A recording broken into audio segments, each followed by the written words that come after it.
প্রেম আগুনে জ্বলে মরি ও রাব্বানা আমি যারি প্রেমের পাগল সে তো মদিনায় আমি যারি প্রেমের পাগল সে তো মদিনায় ঘুরি আমি পাগল বেশে মনের পিয়া দেখবার আসে যার ওসিলাই চিনলাম খোদা যার ওসিলাই চিনলাম খোদা কেমনে তারে পাই বলো না আমি যারি প্রেমের পাগল সে তো মদিনায় লা ইলাহা একটু জোরে জোরে জিকিরটা করেন লা ইলাহা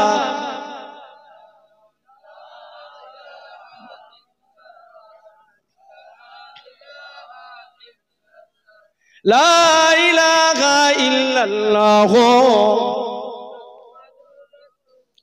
মন পাখিরে বলি তোরে উড়ে যা তুই সেই শহরে মন পাখিরে বলি তোরে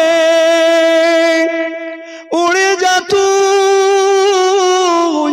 সেই শহরে যেই শহরে গেলে পরে যেই শহরে গেলে পরে মিটবে মনের বেদনা আমি যারি প্রেমের পাগল সে তো মদিনায় আমি যারি প্রেমের পাগল সে তো মদিনায় আল্লাহ হোসেন ঠান্ডা মাথায় একটু বুঝবার চেষ্টা করেন জাহাজ পানি ছাড়া চলতে পারে না এক ইঞ্চি জাহাজ নৌকা যেতে পারে না পানি ছাড়া জাহাজ চলতে পারে না নৌকা চলতে পারে না আবার ওই জাহাজের জন্য পানি সব থেকে বড় ক্ষতিকারক যদি একবার পানি ভিতরে ঢুকে যায় নৌকার ভিতরে যদি পানি ঢুকে যায় ওকে ডুবিয়ে ছেড়ে দেবে ওকে নাস্তে নাবুদ করে ছেড়ে দেবে এভাবে না যুবকেরা ঠিক দুনিয়াটাও তোমার আমার জন্য বড় গুরুত্বপূর্ণ আল্লাহর খুশি অর্জন করতে গেলে এই হায়াতের দরকার আছে এই সময়ের দরকার আছে বড় গুরুত্বপূর্ণ সময় বড় মারাত্মক সময় দুনিয়ার সময় যেমন জাহাজের জন্য পানি অপরিহার্য তোমার আমার জন্য দুনিয়ার সময় বড় অপরিহার্য আবার আল্লাহর খুশি অর্জন করতে গিয়ে এই দুনিয়া যদি ভিতরে ঢুকিয়ে ফেলো জাহাজের ভিতরে যদি পানি ঢুকে যায় জাহাজ শেষ হয়ে যাবে আর দুনিয়ার মানুষ শুনে রাখো দুনিয়ার ভিতরে তুমি থাকবে তোমার ভিতরে যদি দুনিয়া ঢুকে যায় তুমি শেষ হয়ে যাবে তুমি নাস্তে নাবুদ হয়ে যাবে এভাবে না যুবকেরা এইভাবে তোমাকে আমাকে দুনিয়ায় জীবন যাপন করতে হবে আরে যখন যেখানে ইচ্ছা চলে যাব যখন যা ইচ্ছা তাই খেয়ে নেব না না এমন করলে চলবে না এ আমার বাপেরা এ নবী পাকের প্রেমিকেরা আল্লাহ নবী সাহাবাকে নবী বললে বাবা সাহাবা রে মুসিবতের জন্য তৈরি হয়ে যাও বিপদের জন্য তৈরি হয়ে যাও এ যুবক কেন বললেন আল্লাহ জানিয়েছে বান্দা বান্দি রে তুমি আমার বন্ধু হবে তুমি আমার রেজামন্দি হাসিল করবে বান্দা বান্দি তুমি আমার নিয়ারেস হবে এ বান্দা আমি তোমাকে পরীক্ষা করব না এটা তো হবে না আমি আল্লাহ তোমাকে পরীক্ষা করব দেব ওয়ালা নাবলুয়ান্নাকুম বিশাইইম মিনাল খাউফি ওয়াল জুই ওয়া নাকসিম মিনাল আমওয়ালি ওয়াল আনফুসি ওয়াস সামারা ওয়া বাশশিরিস সাবিরিন। যুবকেরা রব্বানা আল্লাহ জানিয়ে দিয়েছে, সাবজেক্ট জানিয়ে দিয়েছে। এ বান্দা বান্দি রে, আমি আল্লাহ যদি পিয়ারা তুমি হতে যাও, আমি আল্লাহর নৈকট্য যদি লাভ করতে যাও, আমি আল্লাহর নারাজ যদি হতে যাও, বান্দা বান্দি শুনে রাখো, আমি আল্লাহ তোমার পরীক্ষা করব।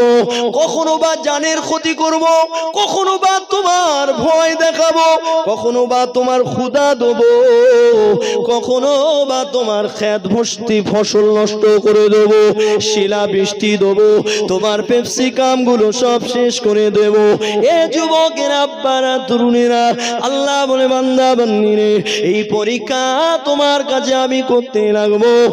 আর যদি তুমি ধৈর্য ধারণ করতে পারো, তুমি যদি তোমার আল্লাহর উপরে আস্থা রাখতে পারো, আল্লাহর উপরে ভরসা রাখতে পারো, আর যদি তুমি বলতে লাগো ও রব্বুল আলামিন, আল্লাহ এই পেপসিকাম গুলো আমার ক্ষমতায় হয়নি, আমি তো শুধু দানা ছড়িয়েছিলাম, একটু পানি দিয়েছিলাম, আল্লাহ তুমি ফসল ফলিয়েছো, আবার তুমি শেষ করে দিয়েছো। আল্লাহ আমি শুনেছি তোমার নবী বলে গেছে, যা কিছু হয় বান্দার ভালোর জন্য হয়। এরকম বলি আমরা, বলি বরং আমরা বলি আল্লাহ আমি নামাজ পড়ি, সেজদা দেই, আর আমার জমি পেপসিকাম সব নষ্ট। আমার পাশের জমি সলিমুদ্দিন জীবনেও তোমার কাছে সেজদা দেয় না, ওর জমিতে তো শিলাবৃষ্টি হলো না, ওর ব্যবসায় তো ঘাটতি যায় না। আল্লাহ ওর তো মুসিবত আসে না, আমি তোমার ডাকি আর তুমি আমার বিপদ দিচ্ছ। আর নবী সাহাবার কি বললো? বিপদের জন্য তৈরি হও, তুমি আল্লাহ নবীকে ভালোবাসো তো, আল্লাহকে ভয় করো তো, এইবার তৈরি হয়ে যাও। তো আল্লাহর পেতে গেলে মুসিবত আসবে, আর মোমেনের জন্য মুসিবত রহমত। জোরে বলেন সুবহানাল্লাহ। মুসিবত মানে বিপদ মানে তোমার পরীক্ষা। আর আমাদের ছেলেরা যখন ওয়ানে পরীক্ষা দেয়, পাশ করলে কোথায় যায়? টুতে পাশ করলে থ্রি, থ্রিতে পাশ করলে আবার 4, ক্লাস বেড়ে যায় না, যায় না? মোমেনের মাকাম বাড়াবার জন্য, দরজা বাড়িয়ে দেবার জন্য আল্লাহ বিপদ পাঠায়, মুসিবত পাঠায়, ওটা পরীক্ষা। আর মোমেন ধৈর্য ধরতে পারলেই মাকাম বাড়িয়ে দেয় আল্লাহ। জোরে বলেন সুবহানাল্লাহ। আজ যদি আমার আপনার মুসিবত আসে, দুনিয়ার মানুষের কাছে ছুটি, নেতা কেতার কাছে ছুটে ছুটে চলে যায়, দুনিয়া ধনাঢ্য ব্যক্তির কাছে চলে যায়, এ যুবকেরা ক্ষমতাবান ব্যক্তির কাছে চলে যায়, আল্লাহর উপরে আস্থা আমাদের সরে যায়। সবর, ওই সবর জিনিসটা আমাদের ভিতরে নাই। বান্দা জেনে রেখে দাও, এ আমার নবী পাকে উম্মত উম্মতি, মোমেন না হলে কোনো নিত্যান নয়, মোমেন না হলে বাঁচতে পারবো না। আর মোমেন হতে গেলে দুটো জিনিস থাকতেই হবে অবশ্যই, একটা হলো আল্লাহর ভয়, আর একটা হলো সবর, ধৈর্য। আল্লাহ পরীক্ষা নেবে, ধৈর্যের সঙ্গে পরীক্ষা দিতে হবে। পাশ করলেই মাকাম বেড়ে যাবে, তবে ধৈর্য কিভাবে ধরবে, আল্লাহর উপরে আস্থা কিভাবে রাখবে? এ যুবকেরা, নবী আদম সফিউল্লাহ থেকে নিয়ে আমার নবী পর্যন্ত তামাম আম্বিয়া আলাইহিস সালামদের জীবনী ফলো করো। আল্লাহ তাদেরকে বড় ভালোবাসে, আল্লাহ তাদেরকে বড় মহব্বত করে, কিন্তু তাদেরকে আল্লাহ কত পরীক্ষা নিয়েছে, কত মারাত্মক পরীক্ষা নিয়েছে। ঈমান যত পাকা, পরীক্ষা তত বড় মজবুত। ঈমান যত পাকা, পরীক্ষা তত কঠিন হবে, এতে কোনো সন্দেহ নাই গো। আল্লাহর পয়গম্বরদের জীবনী দেখো, আরে তাদের দ্বারা তো আল্লাহর উপরে বড় খুশি, আল্লাহ তো তাদের উপরে রাজি। তারপরেও কেন পরীক্ষা হয়েছে? আল্লাহ পাক তাদের পরীক্ষা নিয়েছে, পরীক্ষায় পাশ করেছে, মাকাম বাড়িয়ে দিয়েছে। এই যুবক, তোমার আমার উপরে যখন এমন করে পরীক্ষা আসবে, তুমি আমি কি করে এমন করে সবর করব, কি করে আল্লাহর উপরে আস্থা রাখবো? আল্লাহ বলে, বান্দা বান্দিরে, আমি আল্লাহ তোদেরকে জানিয়ে দিলাম, যখনই মুসিবত যাবে নামাজের পাটি বিছিয়ে দিয়ে নামাজে দাঁড়িয়ে গিয়ে তোদের রব্বুল আলামিনকে জানাতে থাকবি ইয়া আইয়ুহাল্লাযীনা আমানু কুতিবা আলাইকুমুল আল্লাহ বলছে হে মোমেনদার হে মোমেন বান্দা বান্দিরা তোমাদের যখন মুসিবত যাবে বিপদ যাবে তখন তোমরা নামাজে দাঁড়াবে সিজদায় গিয়ে তোমাদের আল্লাহকে বলবে আল্লাহর পক্ষ থেকেই বিপদ আসে আবার আল্লাহ মুসিবত থেকে দূর করে জোরে বলেন সুবহান তবে হ্যাঁ ভালো করে শুনতে হবে মুসিবত তোমার আমার আসবে ধৈর্যটা আল্লাহ পাক কেমন হারে চায় কেমন ধৈর্য তোমার আমার কাছ থেকে আল্লাহ আশা করে এ যুবকেরা বর্তমান সন্নিকটে অনেক মানুষ আছে আহারে 1 বছর নামাজ পড়া ধরেছে 2 মাস নামাজ পড়া ধরেছে আহারে সপ্তাহ সপ্তাহ দাড়ি রাখতে শিখেছে মুখেতে দাড়ির জায়গা দিয়েছে আর বিপদ আসলেই বলে আল্লাহ আমার তুমি বিপদ দিয়েছো 1 বছর নামাজ পড়া ধরেছে বিপদ আসা যাবে না আল্লাহকে বলতে লাগে আমার না আমার বিপদ দিনে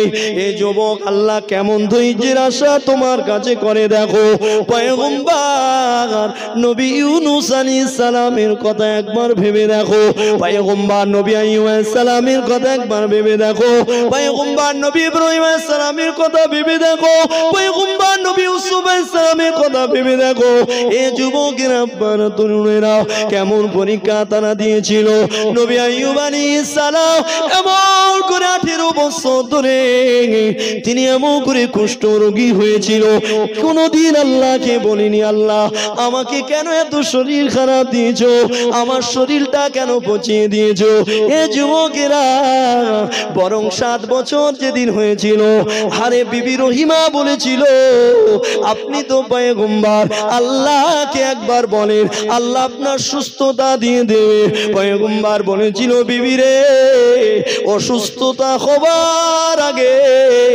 70 বছর আল্লাহ সুস্থ রেখেছিল মাত্র 7 বছর আল্লাহ অসুস্থ করেছে আমি এখন আল্লাহকে বলতে পারবো না আমি ওই দিন আল্লাহকে বলবো কোন দিন বলবো যেদিন 70 বছর অসুস্থতার সময় পার হবে সেই দিন আল্লাহকে বলবো আল্লাহ 70 বছর সুস্থ 70 বছর অসুস্থ এইবারে সুস্থতা দান করে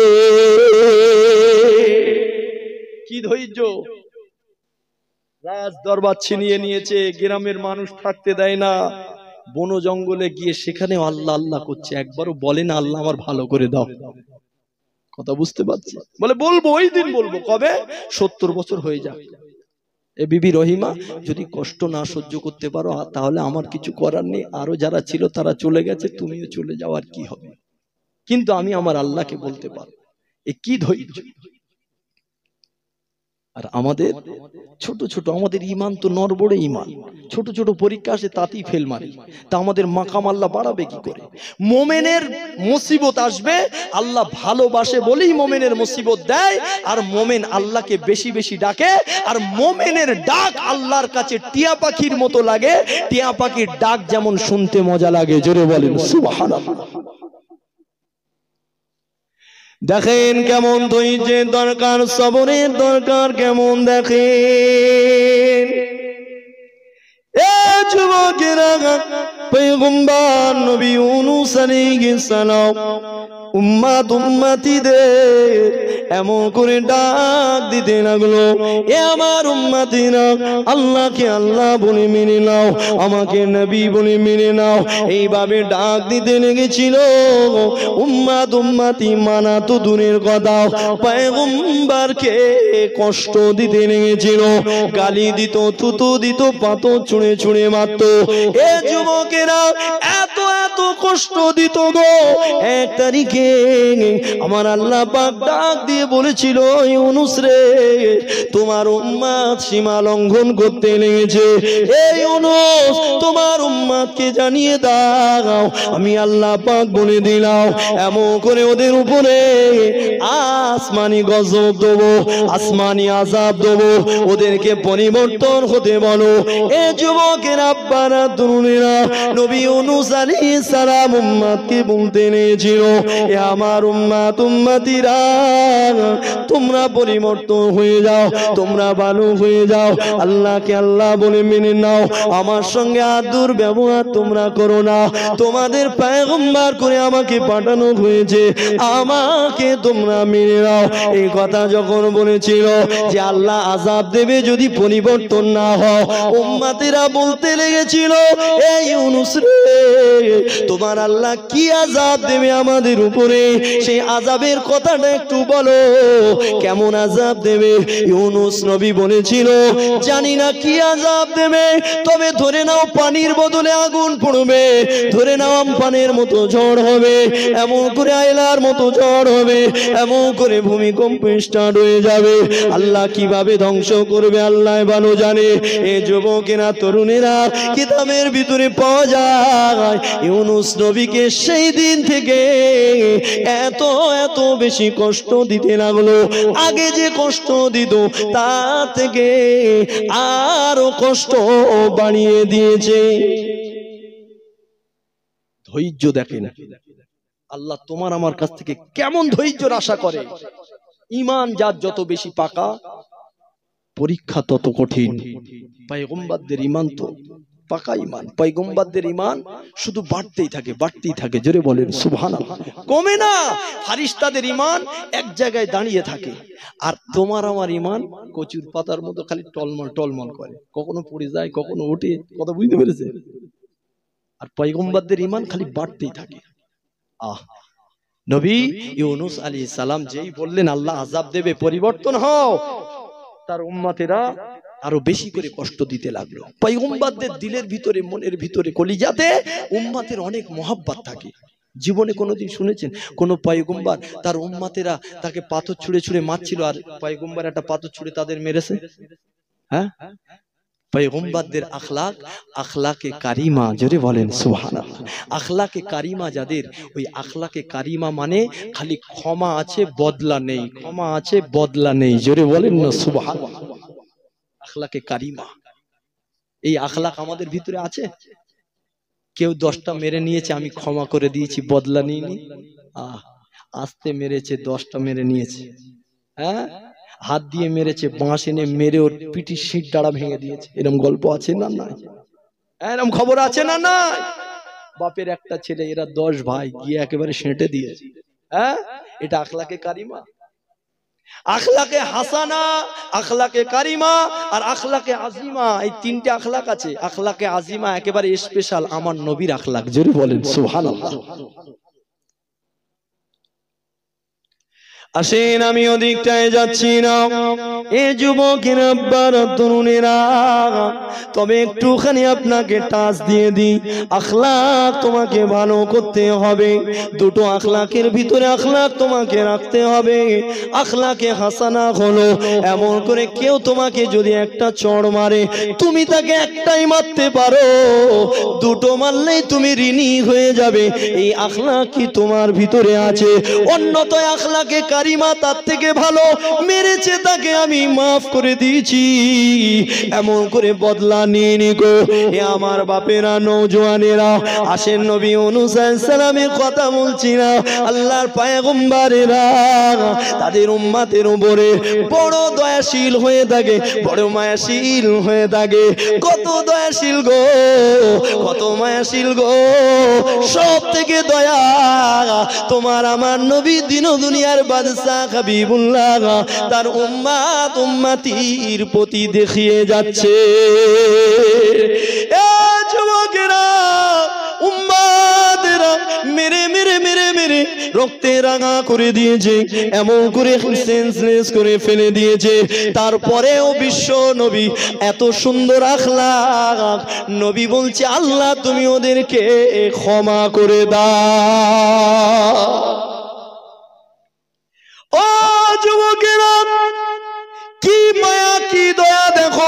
পয়গম্বরদের কলিজার ভিতরে উম্মতের প্রেম আছে, উম্মতের মহব্বত অনেক বেশি ছিল।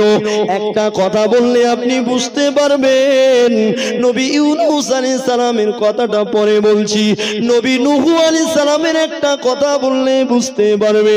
পয়গম্বর নবী নূহ আলাইহিস সালাম এমন করে ৯৫০ বছর ধরে দিনের দাওয়াত দিয়ে কলিমার দাওয়াত দিয়ে মাত্র ৪০ জন মুসলমান হলো।